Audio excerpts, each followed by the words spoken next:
Hey everyone, welcome to the channel where a dog combs through the internet for the worst D&D cringe to tell you.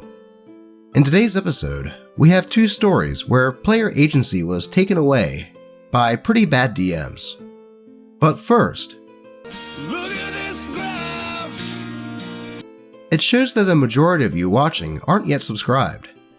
Now, you don't have to, but why not subscribe and click the bell? That way you'll know whenever I upload a new video. What do you think, Lucky?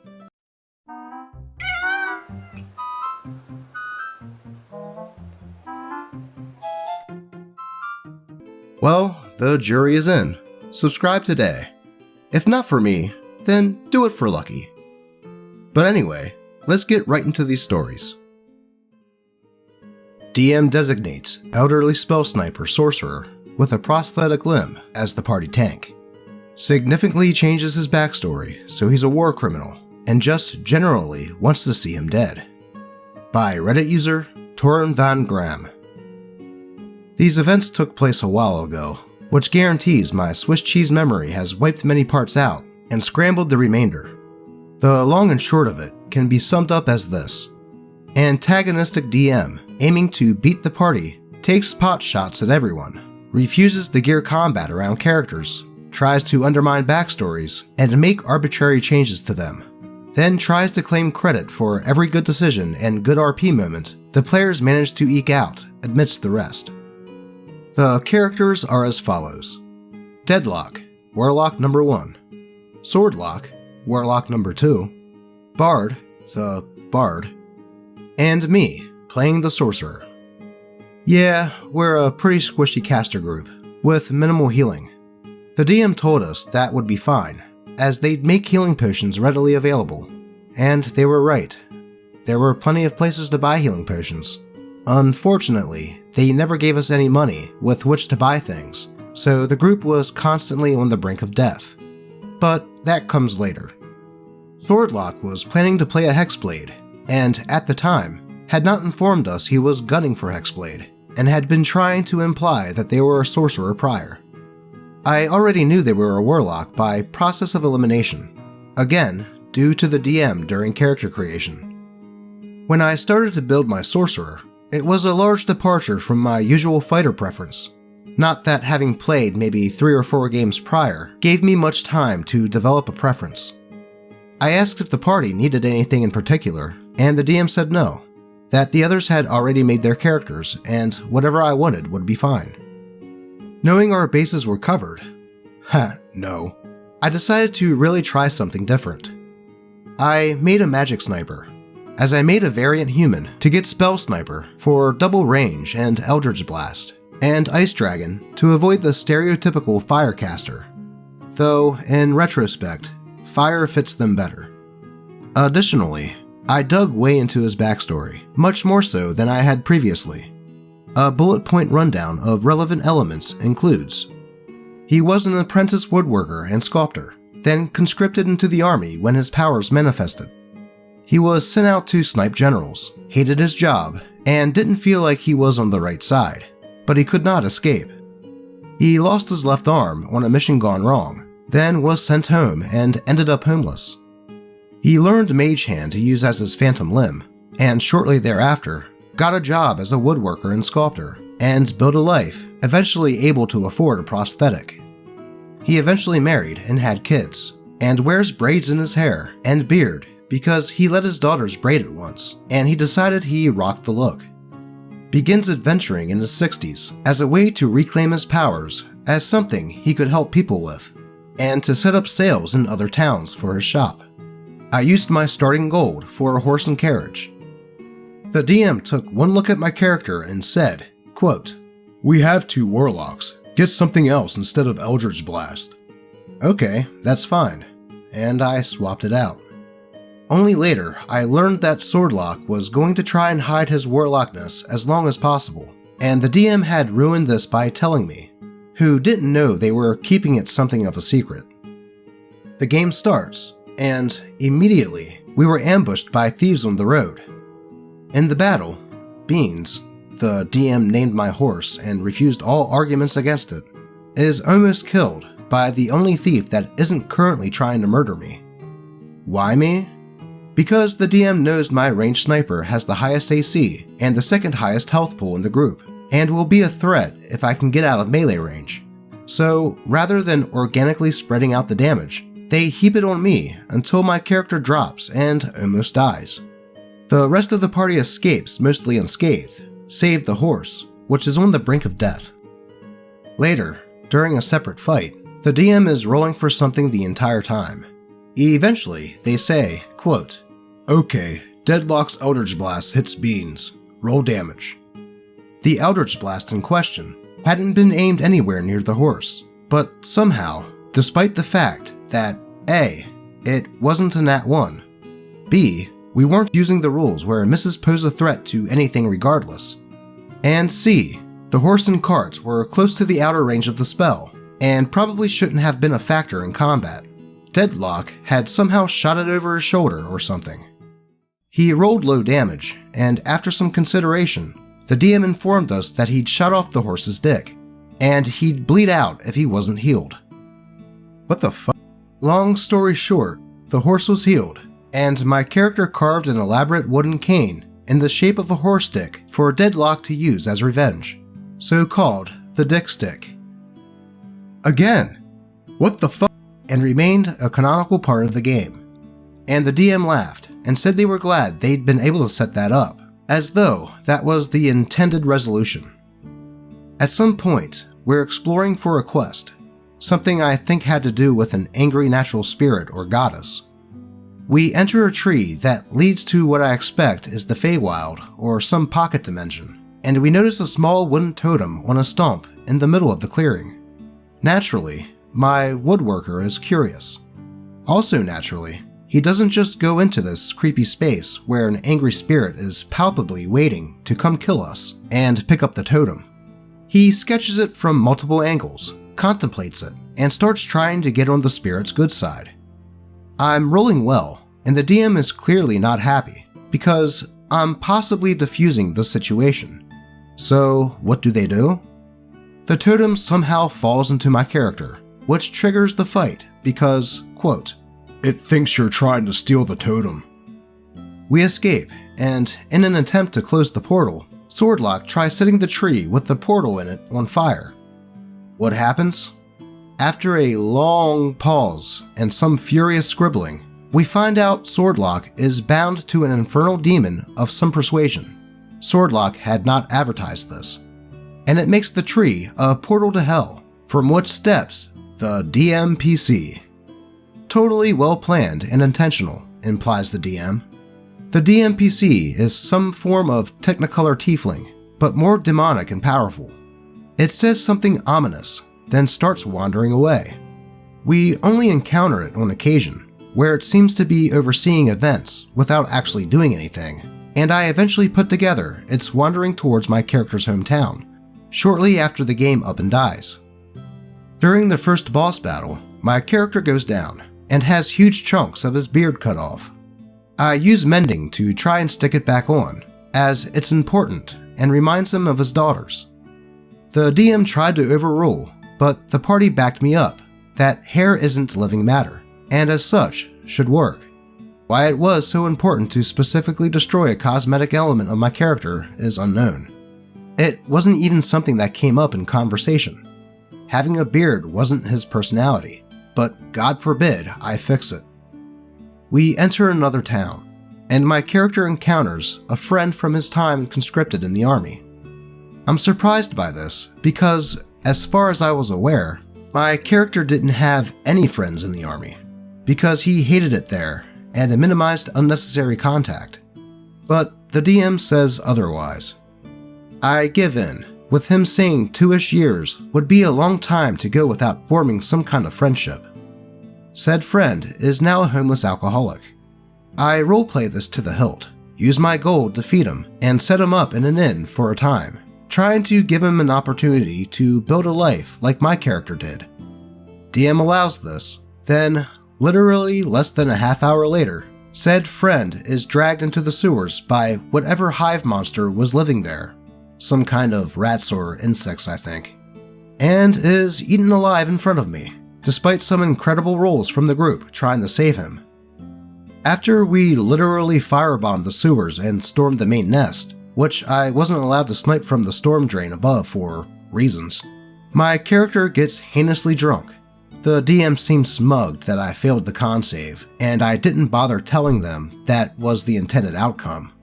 I got another drink, and this time it apparently knocked me out without a save, which seemed excessive, but whatever. Swordlock and Deadlock have to carry me upstairs to my room. This is the point where, instead of at an important moment like I'd been intending, the fact that my character has a prosthetic arm is revealed, by having it just pop off in the Deadlock's face and hit Bard in its fall down the stairs, then require a roll on the landing to see if it breaks. When it didn't break, the DM took over the characters, saying Deadlock panics, puts the arm back on upside down, and that the group ditches me in my room at the inn, then moves on to what the rest of the party does. Nobody else got a word in edgewise, and the last major reveal I had planned for this character was played as a gag, without any involvement from me at all. At some point after that, the DM pulled me aside and informed me that they made a, quote, "great addition to your backstory that's a big part of the approaching plot." What was that addition? My character had been forced to execute civilian prisoners of war, making him a heinous war criminal.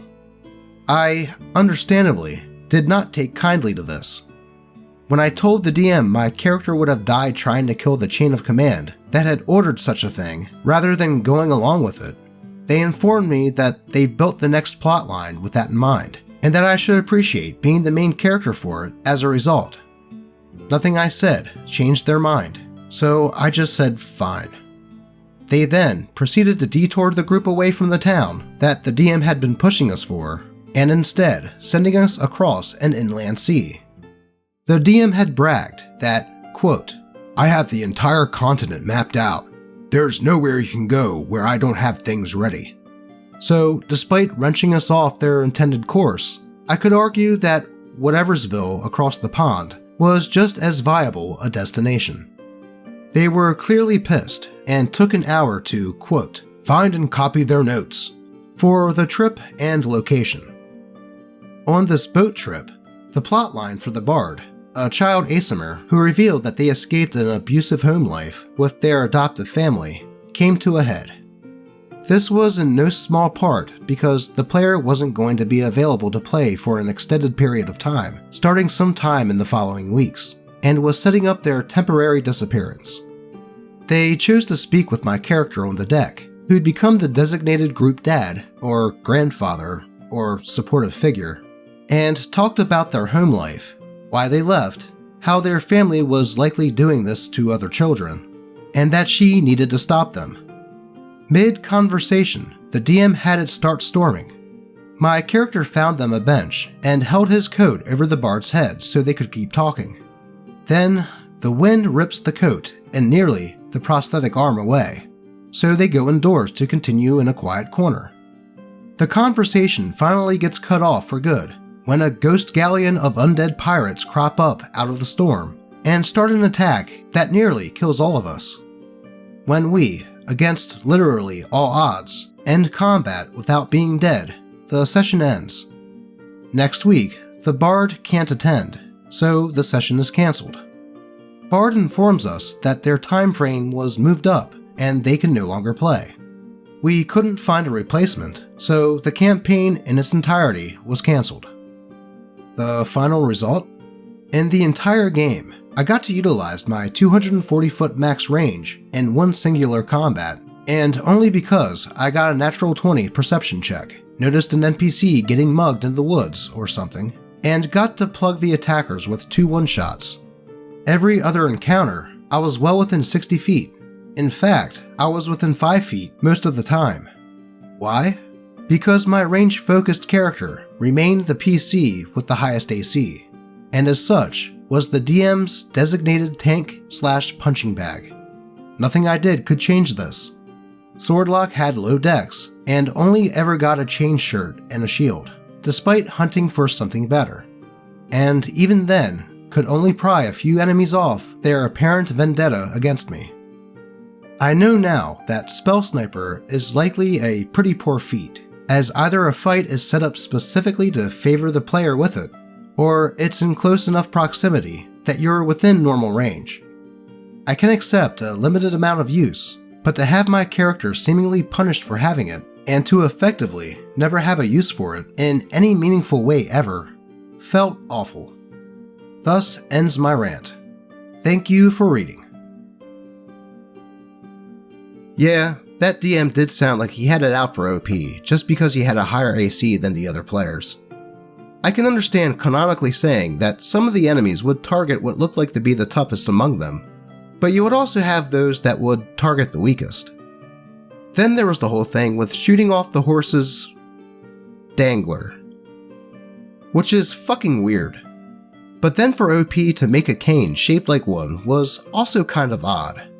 But it could have just been him saying, fuck it, I'm being weird too. But the thing that takes the cake is the DM changing OP's character's backstory to include something that OP didn't approve of. All for the purposes of railroading them someplace, which it sounds like they never got to. Honestly, OP is probably better off that the game ended, because this DM had no problem in taking player agency away, which just isn't fun while playing D&D. Though, what do you think? Also, after that story, we need a palate cleanser, so here's some kitty footage.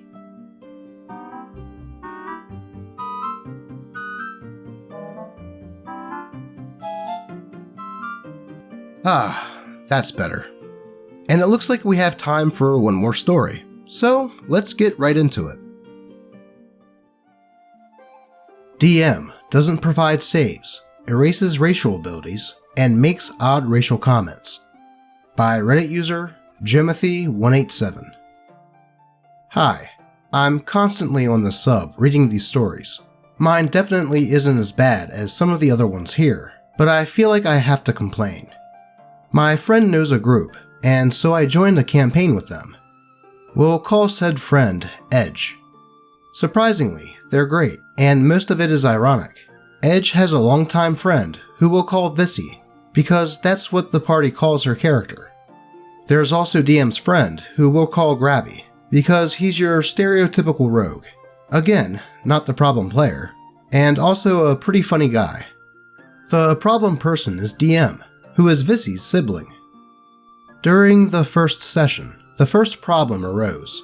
I was playing a lawful good elf cleric, and DM knew this before they even started writing the campaign. But the first plot point is that, quote, you enter the tavern and feel a mysterious magical fog. You fall asleep. I told him, quote, oh yeah, elves can't be put to sleep by magic. And then they say, quote, too bad, you get put to sleep anyway. I don't want to be a rules lawyer, so I shut up. And then, I'm almost on death saves from something attacking us while asleep. I don't think much of it, but little did I know, this would be the first of many red flags. Later, they forced my character to fall on their face for no reason, and with no saves whatsoever. They also forced me and Grabby to steal stuff randomly, and while it sort of makes sense for Grabby, my character is extremely lawful good. Also, Grabby's character is always getting targeted and punished for stuff that they were either forced into or were heavily implied to do. Like, the DM will say, quote, you pick up a gold pouch you notice on the ground, and the guards rush towards you and start attacking. You take 16 damage. Grabby has 30 HP, and there are 4 guards. Alternatively, they'll say, quote, you get a feeling that you want to put your hands into the pool. And then when Grabby ignores it, knowing it's a trap, DM says, quote, you feel as if there's no other way to succeed except to put your hands into the pool. And finally, when Grabby gives in, it becomes, quote, the pool was actually made of poison. Take 21 damage. The DM will also just randomly say to Grabby, quote, a mysterious lightning whooshes past you. You take 10 damage, with no saves whatsoever. I could tell Grabby isn't the happiest about this, but him and DM are friends, and he doesn't want to anger them. By this point, my racial ability to not fall asleep has been ignored many more times, and on the chance that we get a save, I don't even get advantage. I asked the DM if I should just erase the whole ability, and they ignored me every time I brought it up. The last thing was the odd racial comments. I'm the only black person in the group, and whenever NPCs insult my character, it's always about the race I play. For everyone else, NPCs insult their clothing or abilities, but for me, it's always, quote, "Oh, you're an elf. Of course you are." Or, "You must be so rich because the real you isn't." Now, this is like DM trying to attempt friendly NPC rivalry and ribbing, but when my character got upset because his family means a lot to him, DM said that it was, quote, "Just a joke, and I'll retcon it if you're going to be so angry." I've been being passive-aggressive, but I don't want to leave the group because all my friends are there, and the DM is Vizzy's sibling, who I've also grown close with. Thank you for reading my vent. Am I just being a rules lawyer and not complying with the DM's relentless playstyle? Well, this DM just sounds like an asshole. What is the point of playing with this guy if all he does is remove character features, force characters to do something that they would otherwise not do, just to give them damage and take away player agency, and then turn around with personal insults when you get mad about it? I realize that all your friends are there, but it sounds like you just aren't having fun, and it's just stressing you out.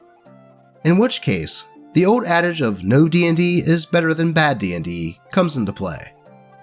Maybe you could try DMing for the rest of the players, and tell that DM if he pulls this type of thing in your game, he'll be kicked. You shouldn't have to put up with one asshole in order to keep your friends. Anyway, those are just my thoughts on this story. Do you have a story that you would like to be shared on the channel? If so, be sure to post it in the comments, on the channel subreddit, or even just DM me on Twitter. As always, I appreciate all of you, and may all of your rolls be natural 20s. Until next time.